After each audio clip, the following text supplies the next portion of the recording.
Today on the process, I want to talk about coming up with ideas.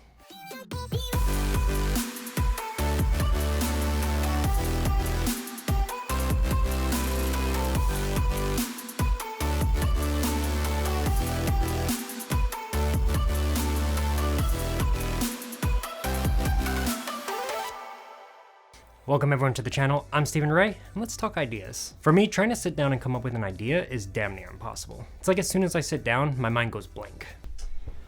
Alright, let's write. My other problem is having too much freedom when thinking of ideas. Now I know this one sounds ridiculous, so let me explain.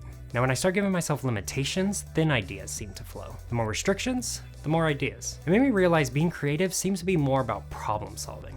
It's pretty obvious. Some of the most creative people in the world are essentially problem solvers. When you apply this to creating content or art, you start with an idea and you have to solve all the problems preventing it from coming to life. Being creative seems to come in when you're trying to make the idea. For me, the more I narrow things down, the more creative ideas I get. Picking a genre, location, mood, number of actors, an action or prop or a visual effect. The more restrictions, the more problem solving, and the more ideas that come. It's why being hired to make something for someone else seems so much easier than trying to figure out what I want to make for myself. Now my other problem is a bit harder for me. The way I think best involves doing something unrelated. I need to be moving or doing something physical to get that problem solving going. As I focus on a simple task, I gather all my thoughts and ideas and I let my mind wander.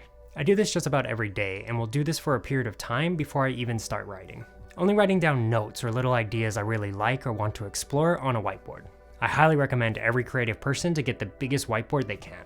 Only after most of the main concept has been pieced together and I have plenty of notes, then I start writing. Outside of this, little concepts and simple ideas pop into my head all the time and I take note of them. I've had simple scenes and basic ideas bouncing around my mind for years. Over time, these little concepts seemingly grow by themselves. Some ideas reach a point where they're pretty much ready to go and it just needs the right opportunity. As an example, a couple years back I made a couple videos during October to all be Halloweenish in spirit. Before we go on, the following has spoilers for the video I'm about to talk about. Click the link in the video or the description to watch if you like. For years I've had the idea to play around with the misunderstanding of how green screens work. Much less people these days, but the idea that the certain type of green that is used is invisible to cameras. Since the video needed to be Halloween themed, I thought easy, ghosts. I then combined that with my guilty pleasure of ghost hunting shows and videos, to come up with an idea of a guy who gets walked in on in the middle of faking a ghost activity video. What are you doing? Nothing. I've had all these different ideas for years, but they didn't come together until I filtered everything through the limitations I had imposed on myself. Coming up with an idea flowed much easier by having a frame I had to fit it into. The last way I come up with videos is by thinking about the ending first. By knowing where a video ends, it can be easier to start there and work your way backwards. It's all about what helps you spark that problem-solving mindset. And that's pretty much it for this video. I just wanted to share a few thoughts on my creative process. If this video was helpful, subscribe and follow me on Instagram and Twitter. And if you haven't already, subscribe to my main channel. I'm currently working on a new video that should be out in a couple weeks. Thank you for watching, and I hope to see you in the next one.